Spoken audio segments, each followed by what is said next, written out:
when I was at UCLA, we had a good women's basketball program, but we weren't this good. And we welcome to the game Cori Close, the national champion coach of the UCLA Bruins. You know, that's your name forever now. Well, you know that. I'm like, who are you talking to? I'm not sure. It's so weird.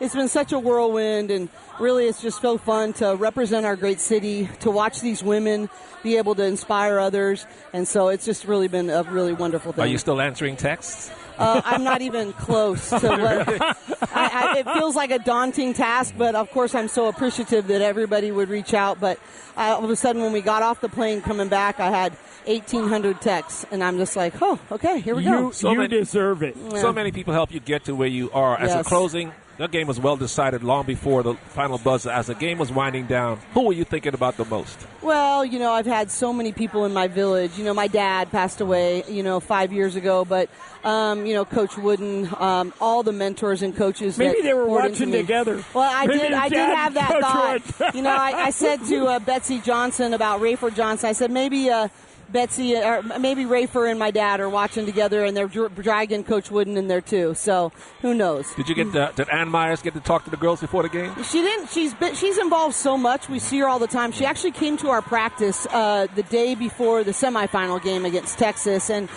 when I was on Good Morning America yesterday, Robin Roberts said she was texting back and forth with Annie Myers the entire time. I had her on my radio show yesterday, Cori, and she is so proud of you, of all of the women.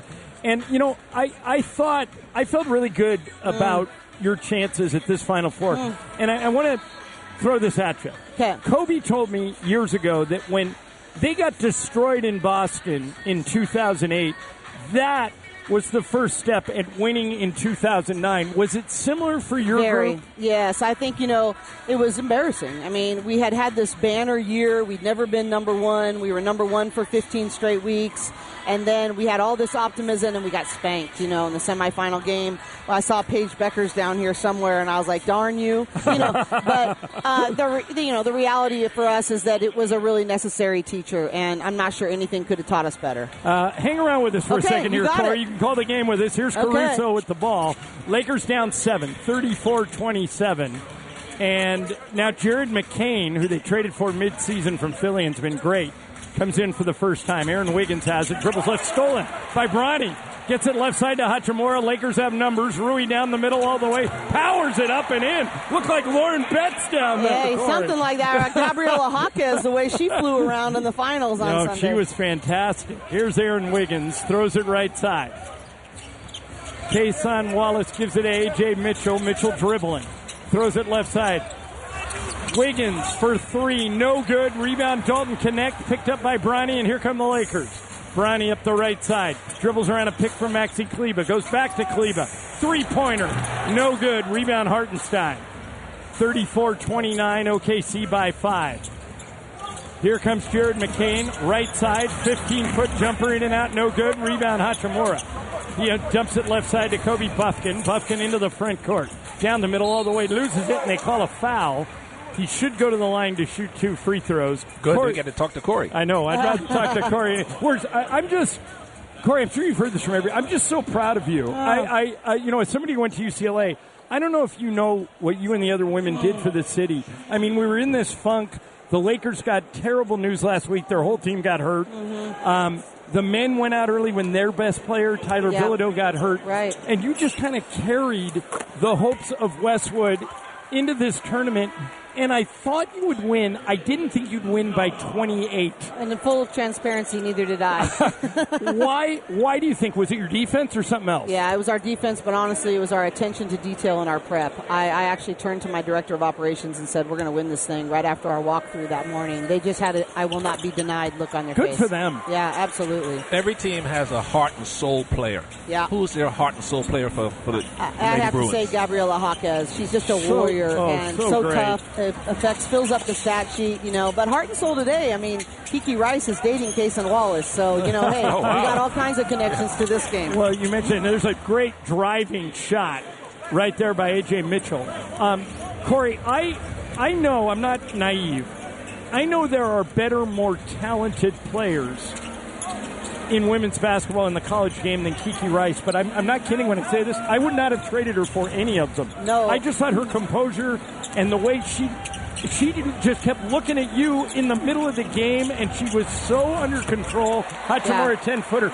And you got her. You talked her into coming out of, she's from Maryland, D.C. area. Correct. And I think of her and Gabriella were with you the whole time. The whole time. Michigan men won it last night. They did not have one starter who wasn't a transfer. And I love the fact that you were a hodgepodge, right? You were a good mix. And I thought that Kiki and Gabriella, though, must have been the two you felt they're the hub of the wheel. Good. Yeah, they're the hub of the wheel, and Kiki Rice, I don't want to mess around with that. Hey, Rui just hit a 3 to tie the game. Cori, you're good luck. Hey, then we just got to don't mess it up here, you know. But, Kiki Rice, a lot of our players that ended up coming came because they wanted to play with Kiki Rice, and her work ethic has set our culture, and we will always trace that back to her impact. And I loved how she never got rattled. Caruso for 3. He missed it, and the Lakers can actually take the lead if they score here. Yeah, with no. I did. I predicted this. Oh, good. Okay. I said the Thunder would underestimate the Lakers. Okay. Because all their players are missing. That's true. Here's Luke Kennard. He tried to throw it in the corner. He gets knocked out of bounds. And as a coach, you have to warn the team against that, right? Just because half their team's missing, don't let down subconsciously, right, Coach? Your very first game in the tournament,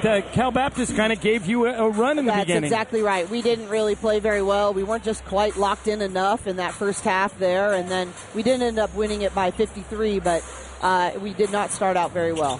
Here's Jake LaRavia to bring it in. He gets it into Rui on the right baseline. He's double-teamed, picks up his dribble, whips it to Connect. Connect driving, backwards to LaRavia. 3 to shoot. LaRavia contested 3. No good. Grabbed by A.J. Mychal. And here come the Thunder. Game tied at 36. 8:35 to go, second quarter. Mychal driving down the middle to Caruso. Three-pointer good. I guess, Cori, you can sort of root for A.J. Mychal because he's a Santa Barbara guy, right? Absolutely. Go Gauchos. Go Gauchos, go Bruins. But I was watching him just a little bit earlier. It is pretty fun to watch him play for sure. Kennard's fouled on a three-pointer, and he should get 3 free throws here. The foul's on Mychal, who kind of fell over. Cori, I was very fortunate in my life. I was a John Woodenkamp kid, and I got to know Coach Wooden at a young age, and later in life I got to MC a lot of events that he was at. I know you built a nice relationship with him when you were an assistant. What did you learn from Coach Wooden more than anything else?